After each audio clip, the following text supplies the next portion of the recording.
Hi everyone, welcome back to another episode of the EduTubePlus24 podcast.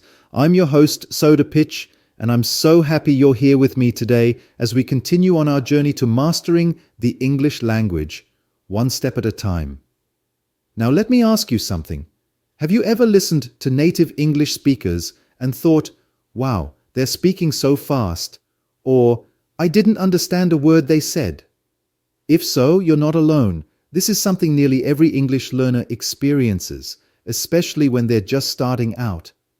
But don't worry, because today we're going to talk about exactly how you can get better at understanding native English speakers. Yes, that's right. Today's episode is all about the secret to understanding native English speakers.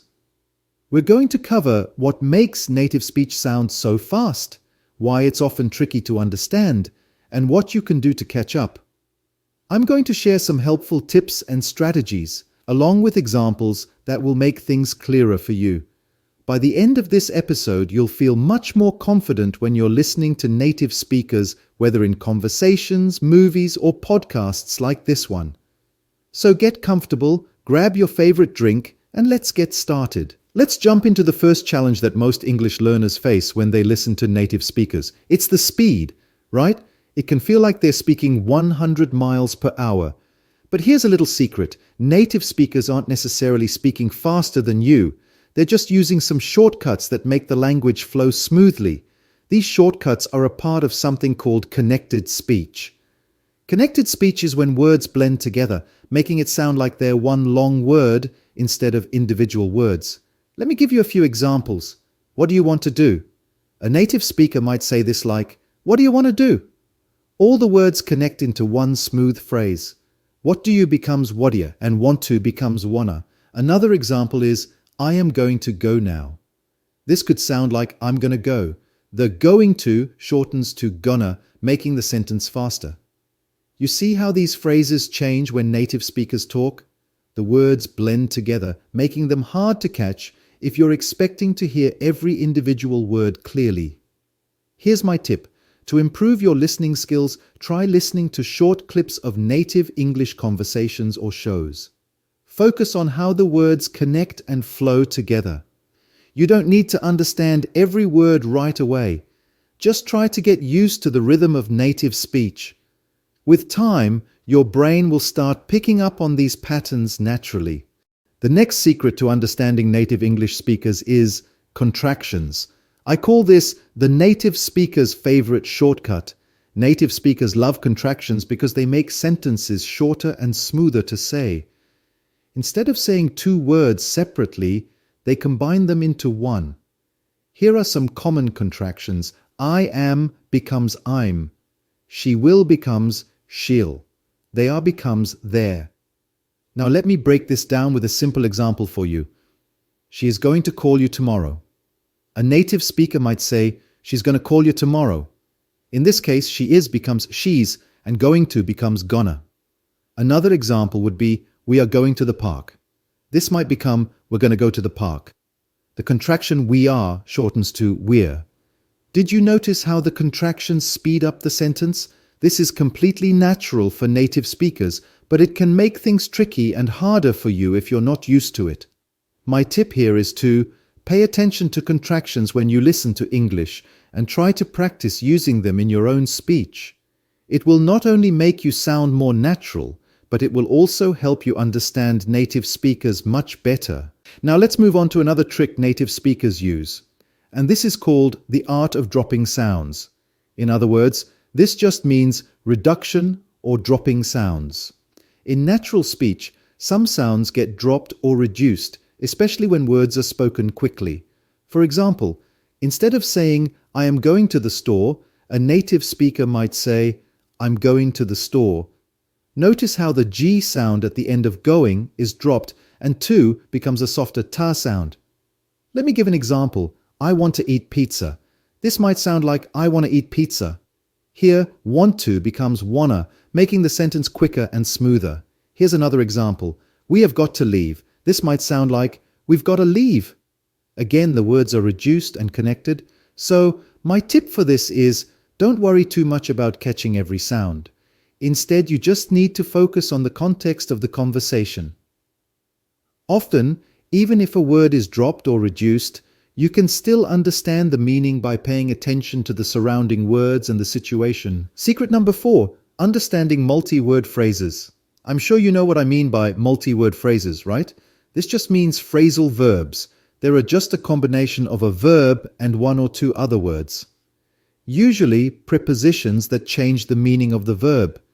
Native speakers use them all the time, and they can be a bit confusing sometimes because they don't always follow the literal meaning of the base verb. For example, the phrasal verb give up means to quit, right? But it doesn't literally mean you're giving something up physically. Another phrasal verb would be take off. This can mean to leave or remove something, but it doesn't have anything to do with physically taking something off. Now you see what I mean. English phrasal verbs can be confusing for learners, especially if you're just starting out. Let me give you a couple of examples. Listen to this statement. He gave up on his diet. Now, what do you think this means? Right, this means he quit following his diet. Give up here doesn't mean physically giving something away. It just means stopping an effort. He doesn't want to be on diet anymore. Now, listen to this example. The plane took off at 6 p.m. Do you know what this means? The plane left the ground at 6 p.m. again. Take off has nothing to do with taking something off. It just refers to the plane departing. So remember, to get better at understanding native speakers, you need to learn common phrasal verbs and practice using them regularly. Try to learn a few phrasal verbs every week and do it consistently. The more familiar you are with them, the easier it will be to follow conversations. Secret number 5, using intonation and stress to your advantage. Now, I don't know if you know this, but native English speakers don't just rely on words to communicate meaning, they also use intonation. It's the rise and fall of their voice and stress, emphasizing certain words to convey different ideas or emotions. Here, let me show you how changing the stress of a sentence can change its meaning. For example, I didn't say he stole the money. Now, if you stress the I, it means someone else said it. And if you stress the word didn't, this means the opposite, that you didn't say it. And if you stress the word he, it means someone else stole the money. So you see how the meaning shifts depending on which word is stressed. Remember, this is an important aspect of natural English speech. So my tip here is that when you listen to native speakers, try to notice which words they stress in a sentence. It will help you understand the main point of what they're saying. Remember, intonation and stress can give you clues about the meaning, even if you miss a few words here and there. Secret number 6, context is your best friend. One of the biggest misconceptions English learners have is that they need to understand every single word in a conversation to fully comprehend it. But that's not true. The key to understanding native speakers, even if you miss a word or two, is using context clues. The context of a conversation gives you tons of information about what is being said, even if the actual words are unfamiliar. Let me break it down with a few real-life examples to show you how context can help you understand conversations without catching every word. Here's my first example, at a coffee shop. Now imagine you walk into a coffee shop. You've practiced ordering in English, but when it's your turn, the barista says something like, "Would you like a tall, grande, or venti?" You might feel a little lost at first. What is tall, grande, and venti? But by paying attention to the context, the fact that you're in a coffee shop and the barista is asking you a question, you can guess they are asking about cup sizes, right? You might not know exactly what grande or venti means the first time, but because you're in a coffee shop, the context makes it clear that you're being asked what size drink you want. So, even if you're not 100% sure about the words, you can respond with a size you know, like, "I'll take a medium, please." Another example is when you're on public transport. Let's say you're on a bus in an English-speaking country and the driver says something like, "Next stop, downtown plaza." Even if you miss the first part or don't fully understand the announcement, you can figure out what's happening by looking at the surroundings. Maybe you see a busy shopping area ahead, or you notice that other passengers are starting to get ready to leave. By focusing on the context, being on a bus, and the fact that stops are being announced, you can understand that the driver is simply telling you what the next stop is, even if you didn't catch every word perfectly. Here's one more example. During a conversation, let's say you're talking with a native speaker at a party and they say something like this. I just finished reading this great book. It's about this guy who travels to a different planet and gets caught up in this huge adventure. Maybe you don't know the word adventure, but you can guess from the context that it's a positive and exciting experience. They're talking about a journey to another planet, so it's likely the book is about something exciting or interesting happening. So my tip for learners is, instead of trying to catch every single word in a conversation, focus on the situation. Think about what's happening, where you are, and what the conversation is about.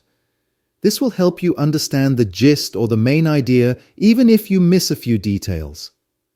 Another practical strategy is to ask for clarification when needed. If you didn't understand something, it's perfectly okay to ask questions like, "Sorry, could you explain that again?" Or, "What do you mean by that?" Native speakers are usually happy to help explain, and it gives you a chance to learn new words or phrases in the process. Here's the last secret, secret number 7.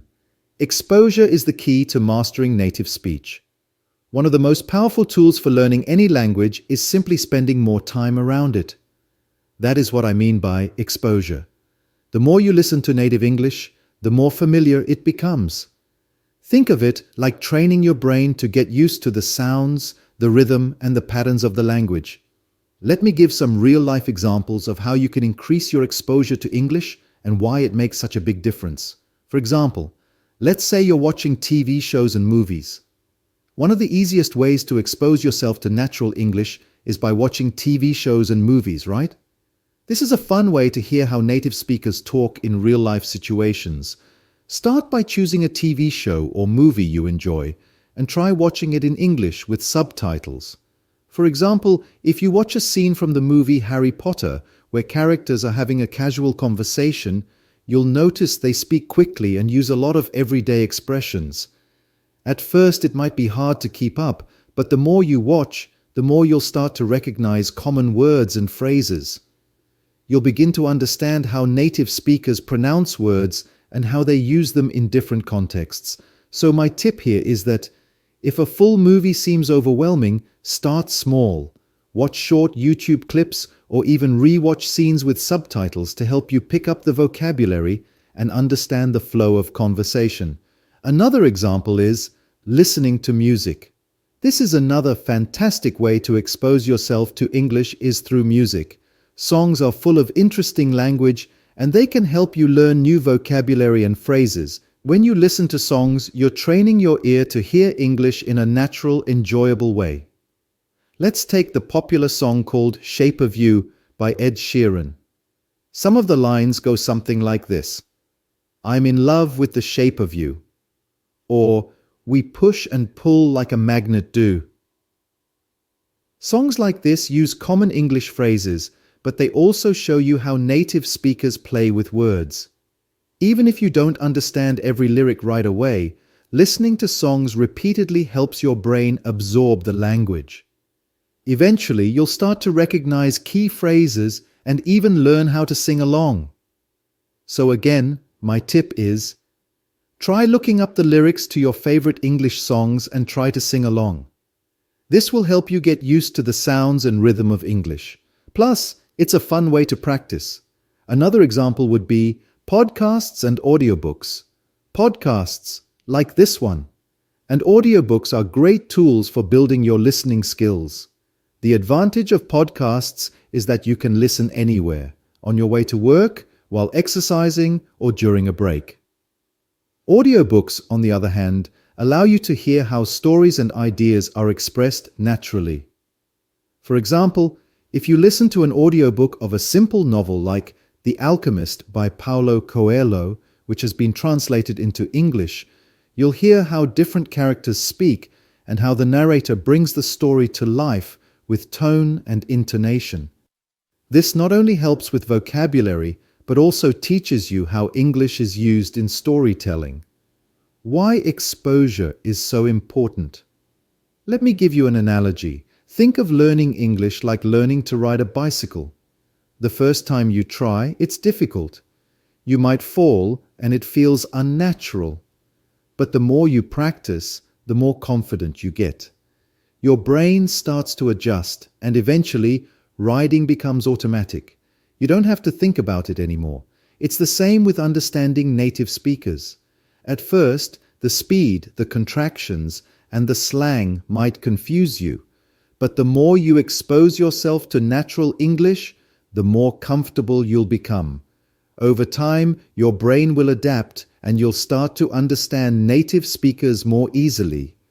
My advice here is set aside 20 minutes each day to expose yourself to natural English. It can be anything like watching a TV show, listening to a podcast, or reading a simple English book. Consistency is key. You can even combine exposure with something you already enjoy. If you like cooking, try watching cooking shows in English. If you enjoy sports, watch English commentary for games. By connecting English to your interests, you'll make learning much more enjoyable and effective.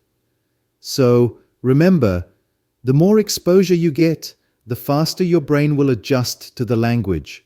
Native speakers will no longer seem like they're talking too fast or using words you've never heard before. With practice, their speech will start to feel familiar, and you'll understand native speakers with ease. So there you have it. Some of the biggest secrets to understanding native English speakers. It's all about listening to the rhythm of the language, getting comfortable with contractions and reductions, and most importantly, exposing yourself to as much English as you can. Remember, learning to understand native speakers takes time and practice. But with these tips, you'll be well on your way to catching every word, even when the conversation gets fast or casual. Thank you for joining me today on the EduTubePlus24 podcast. I hope this episode has given you some helpful tools to improve your listening skills.